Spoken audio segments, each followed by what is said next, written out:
Hai, assalamualaikum. Kembali lagi di channel Eli Anggi bersama aku Anggi. Ya, jadi ini adalah part 2 ya, part kedua tentang sharing kehamilan aku. Yang sebelumnya aku sharing tentang kehamilan di trimester pertama. Sekarang aku mau sharing di trimester keduanya nih, gitu. Nah, saat ini aku sudah menginjak usia kehamilan 25, hampir 26 minggu ya.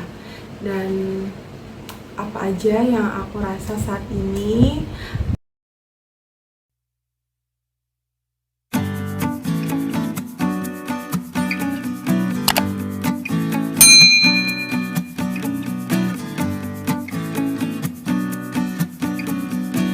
Sama-sama lagi berjuang, semangat.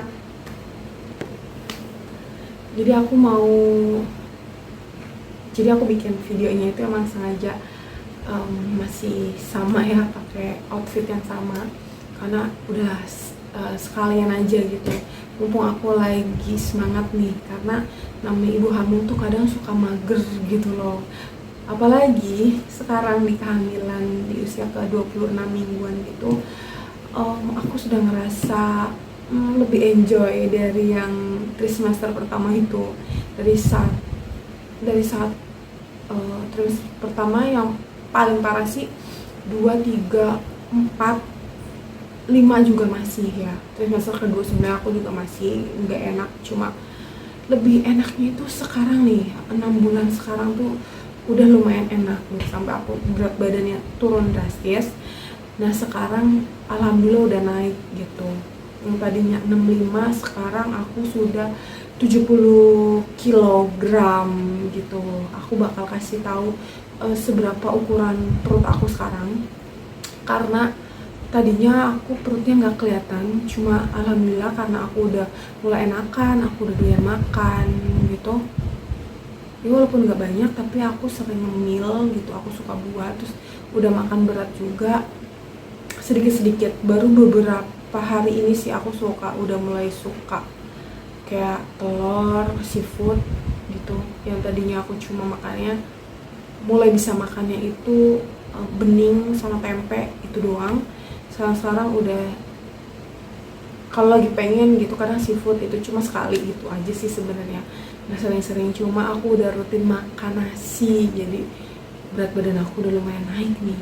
Kayak gimana nih dia.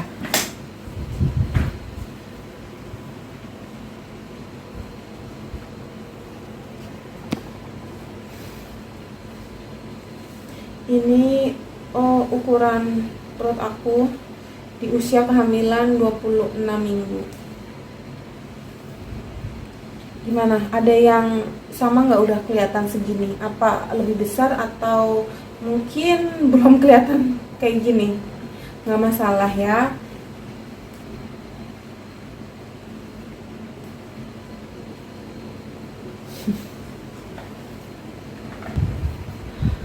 Ya jadi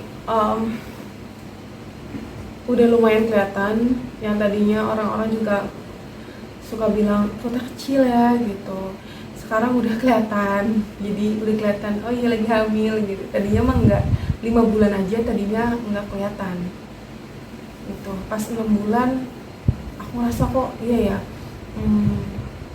pertumbuhannya tuh terlihat gitu. Dan alhamdulillahnya juga gerakan-gerakan si janin sudah mulai terasa, terlihat, dan bisa diraba. Kalau ini keras-keras kayak bagian kaki atau bagian mana nih dari perut gitu. Jadi pas 6 bulan ini aku rasa memang dia udah mantep gitu kayaknya tuh si janinnya itu, gerakannya kayak mengejang lah, nendang, terus ngulet gitu, udah berasa gitu. Dan pas ke bidan juga, pas usia, maaf, aku tiba-tiba pusing banget.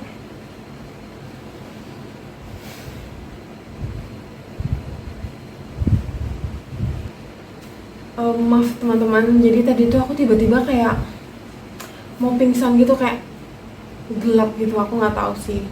Aku tuh kadang suka begitu, nanti aku bakal ceritain apa yang aku rasa ya. Yang aku mau sharing dulu tentang ukuran perut aku dan apa yang aku rasa. Jadi pas kemarin usia 25 minggu aku ke bidan dan alhamdulillah udah pas dicek pakai Doppler ya, Doppler di puskesmas itu sudah terdengar detak jantung janinnya gitu. Nah sebelumnya tuh aku nggak pernah dengar sama sekali. Jadi 6 bulan ke bawah tiap bulan aku ke puskesmas itu aku nggak pernah dengar gimana detak jantungnya gitu, karena di raba kesini nggak bisa gitu. Dan kemarin pas 6 bulan baru bisa, padahal banyak juga ibu hamil yang baru berapa minggu udah kedengeran gitu ya. Cuma nggak tahu itu mungkin alatnya beda gitu, nggak apa-apa lah. Yang penting pas aku ke rumah sakit aku dikelihatin tuh detak ada jantungnya kedip gitu, itu namanya berdetak. Meskipun di rumah sakit juga aku nggak bisa denger juga, nggak tahu, nggak ada soundnya gitu. Nah di usia kehamilan ini juga aku sudah disuruh sama bidan untuk cek darah, cek urin gitu, dan sudah ada hasilnya juga. Hasilnya itu memang aku trombosit, leukositnya itu nggak sesuai dengan apa ini ya, nggak sesuai dengan nilai rujukan. Pokoknya ada masalah gitu kan.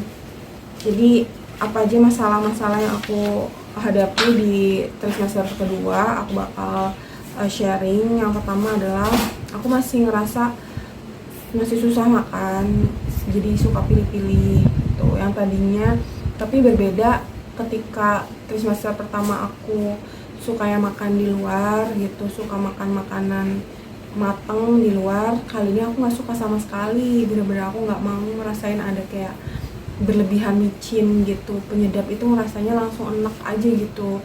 Jadi aku lebih suka masak sendiri. Masaknya adalah sayur bening sama tempe goreng aja udah, sama sambal gitu aja tiap hari itu. Karena aku benar-benar nggak mau ngerasain ada kayak rasa MSG gitu, langsung enak aja gitu. Terus juga aku mengalami keputihan berlebihan, dan keputihan yang tadinya di trimester pertama cuma bening, gatel, tapi lama-lama tuh udah jadi kayak gatel banget. Terus warnanya tadinya kuning terus jadi kehijauan, dan itu intensitasnya tuh lumayan tinggi banget dan sering, sehingga aku akhirnya diharuskan untuk cek lab lagi. Ternyata memang benar lagi ada infeksi, memang leukositnya meningkat, terus urin positif gitu. Dan di situ akhirnya dokter ngasih aku sebelum ke dokter aku ke bidan kasih aku obat keputihan gitu, dan biasalah antibiotik, dan diminumlah, lumayan tuh enakan. Tapi ternyata itu terjadi lagi. Akhirnya aku dikasih obat lagi, ini ke dokter ya, karena aku kayaknya lebih gimana gitu sama dokter. Akhirnya beli obat lah yang disaranin, diresepin dokter, tapi ternyata masih tetap begitu juga. Sampai akhirnya keputihannya udah parah banget, aku nggak bisa diem nih tangan, maaf ya, di tangan tuh garuk-garuk. Dan selain keputihan yang warna hijau itu, aku juga anyang-anyangan mulu gitu sepanjang hari gitu.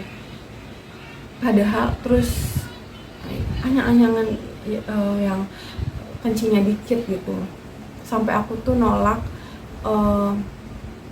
saran dari bidan untuk tes urin karena emang aku lagi anyang-anyangan, nggak keluar, kayaknya cuma setes gitu doang, dan itu sakit banget. Itu yang trimester kedua yang aku alami ya. Untuk keputihannya memang agak lama ya, aku juga takut. Akhirnya konsul lagi lah ke dokter biasa dan dikasih obat yang dimasukin ke alat vital, namanya Vladistin ya, dan itu works banget. Aku diresepin 5 obat ya, dan satu obatnya sekitar 20.000 gitu. dan itu works banget sampai 3 kali dan sudah cukup nyaman, akhirnya nggak keluar lagi. Tapi untuk masalah keputihan itu nggak bisa disepelekan ya. Ketika kita ngerasa capek, stres, tiba-tiba keputihan itu datang lagi, aku nggak tahu.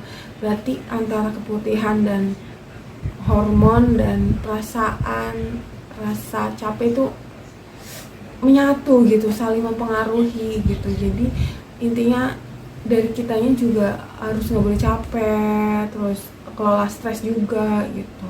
Tapi keputihan sekarang udah nggak hijau dan gatel lagi, alhamdulillah banget gitu. Dan jangan sembarangan konsumsi, itu bukan obat dikonsumsi ya, tapi dimasukin di alat vital gitu. Itu jangan sembarangan dibeli kalau bukan dari resep dokter, karena itu tuh tinggi obat keras gitu loh, obat keras gitu. Jangan sering-sering juga. Kalau misalkan emang keputihannya parah, mendingan konsultasi gitu. Sampai akhirnya aku dibilang kalau nggak sembuh juga nih, nanti dokter yang turun tangan. Beliau akan membersihkan keputihannya itu dari dalam. Karena saking banyaknya aku keputihan loh, beneran. Ini adalah keputihan terparah selama aku hidup gitu. Karena obat Fladistin itu udah obat paling tingginya gitu, dan masih nggak mempan juga. Akhirnya ya dokter kasih saran kayak gitu. Cuma aku berusaha pakainya rutin tiap malam sebelum tidur nih. Jadi pas udah malam sore lah gitu, jangan kebanyakan minum. Biasanya ibu hamil tuh nggak minum, kayak minum banyak kayak beser gitu kan ya. Aku juga begitu. Pemakaian pertama aku keluar gitu karena kurang dalam, dan aku masih bolak-balik ke kamar mandi juga gitu. Pemakaian kedua akhirnya aku nggak minum sama sekali, biar aku nggak sering-sering buang air kecil gitu, dan itu lebih berhasil. Sampai ketiga kali akhirnya aku udah bisa makainya gitu. Intinya jangan banyak minum biar kita nggak sering kencing, dan kita harus rebahan. Karena kalau kita berdiri itu tuh dia bisa luruh gitu loh, dia bisa keluar lagi gitu, dan itu bentuknya banyak itu agak berminyak. Dan kata bidan sih ya self hygiene aja gitu, harus rajin bersihin. Ini biasalah, kalian wanita pasti tahu cara menjaga wanitaan ya, intinya begitu. Di trimester kedua ini juga yang aku rasa kadang susah tidur ya. Karena apa? Karena sudah sakit kepala sih sudah udah jarang, cuma kadang-kadang pusing kayak tadi tuh, tiba-tiba kunang-kunang gitu kayak mau jatuh. Terus ini apa, pinggang, perut itu udah suka kenceng banget, kayak ditarik gitu, kayak si janin tuh lagi ngulet panjang gede gitu, jadi kenceng banget kayak batu pokoknya.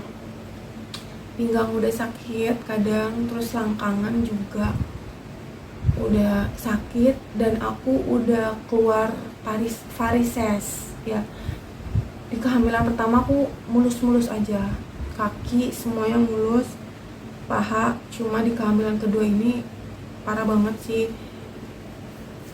varises aku keluar banyak lumayan. Yang tadinya cuma kayak cacing, aku pikir ini kayak cacing apa ya, soalnya warnanya merah gitu, tapi kelamaan kok jadi kayak ungu terus menghitam. Sekarang menghitam, aku nggak tahu itu bakal hilang atau enggak. Cuma ya udahlah, ikhlas aja ya, namanya juga kehamilan pasti ada yang membekas di dalam tubuh kita gitu. Dan urat-urat aku tuh udah menonjol gede banget, yang tadinya nggak kelihatan. Sekarang tuh urat-urat atau otot-ototnya tuh udah keluar gitu, karena mungkin beban janin ketuban hari-hari tuh udah makin besar kan gitu. Padahal aku baru naik 5 kilo, tapi udah ngerasa kayak ya begini gitu. Aku nggak tahu nanti kayak gimana, cuma lagi-lagi ya sudah, ikhlaskan saja ya, nggak apa-apa. Terus juga apalagi ya, untuk keluhan jerawat, aku udah nggak jerawatan lagi. Ajaib banget sih, yang semester pertama itu jerawatan parah, tahu-tahu hilang. Ya bukan tahu-tahu hilang sih, aku juga berusaha tetap skincarean gitu. Walaupun hamil, tetapi aku tetap skincarean rutin, basic skincare aku jaga. Terus rambut rontok yang tadinya parah bisa segumpal gitu, sekarang udah enggak. Aku bilang enggak sama sekali, karena waktu itu mungkin rambut aku waktu itu masih panjang, nggak panjang sih padahal cuma sebahu. Terus akhirnya aku potong pendek banget, karena aku stres. Lama-lama bisa habis kali botak gitu kan, aku mikirnya udah potong pendek aja, dan itu sangat-sangat berpengaruh terhadap kerontokan. Jadi kerontoknya tuh mulai berkurang sih kalau rambut kita tuh pendek gitu. Jadi aku juga nggak tinggal diam untuk masalah rontok dan jerawat. Aku tetap rutin di rawat gitu. Terus apa lagi ya, dan selain susah tidur, kadang maunya tidur terus ya. Kadang tiba-tiba tuh pengen tidur aja, tiba-tiba tuh intinya mau tidur aja. Kalau nggak diajak tidur tuh bakalan pusing, terus ya sepaneng aja rasanya gitu. Dan badan sudah mulai berisi banget. Kalian bisa lihat aku jadi rada gemuk. Minum susu juga aku jarang karena aku masih enak. Palingan aku minum susu tuh yang full cream karena dia gurih, aku suka gitu. Kalau susu hamil aku nggak minum, udah beli sih udah gitu. Terus vitamin aku rutinin ya. Aku minum vitamin tambah darah, kalsium, dan vitamin yang Black Forest itu. Dan ada lagi satu resep dari dokter. Jadi total ada 4 jenis vitamin. Nanti aku bakal sharing juga ke kalian apa aja vitamin yang aku minum selama ini gitu. Jenis kelamin udah ketahuan juga sih di usia berapa sih, 20 minggu udah ketahuan, udah bisa kelihatan gitu. Cuma karena posisi si janin itu nggak jelas di alat USG-nya, jadi dokter cuma bisa ngira-ngira gitu. Kayak gini, yang terakhir cuma kayak gini, bulat gini doang. Aku nggak tahu ini apa. Aku nggak tahu sih, ini mungkin kepala atau apa. Karena dokter yang terakhir ini aku berbeda ya, bukan dokter yang biasanya. Jadi aku nggak ngerasa tahu lebih detail juga, karena dokternya ngejelasinnya buru-buru banget dan aku nggak sempet nanya gitu. Tapi kata dokter sih untuk jenis kelamin, mudah-mudahan doain aja semoga perempuan ya, karena Kamila anak pertama aku kan laki-laki. Semoga ini kehamilan selanjutnya anak aku perempuan, amin. Jangan lupa untuk tetap cek rutin ke bidan atau ke dokter. Jangan lupa untuk minum vitaminnya, istirahat yang cukup. Kemudian makan apa yang kalian rasa enak, dimakan aja selama itu sehat. Dan jangan lupa untuk terus berpikir positif bahwa yang sedang kita alami ini hanya sementara. Oke teman-teman, sekian, terima kasih untuk atensinya, untuk kesempatan kalian nemenin aku sharing. Semoga yang sedang berjuang, ayo tetap semangat, dan semoga kalian dalam keadaan sehat. Dan sampai jumpa di video selanjutnya. Bantu aku subscribe, like, dan komen supaya aku tetap semangat berbagi kisah dalam hidup ya. Wassalamualaikum warahmatullahi wabarakatuh.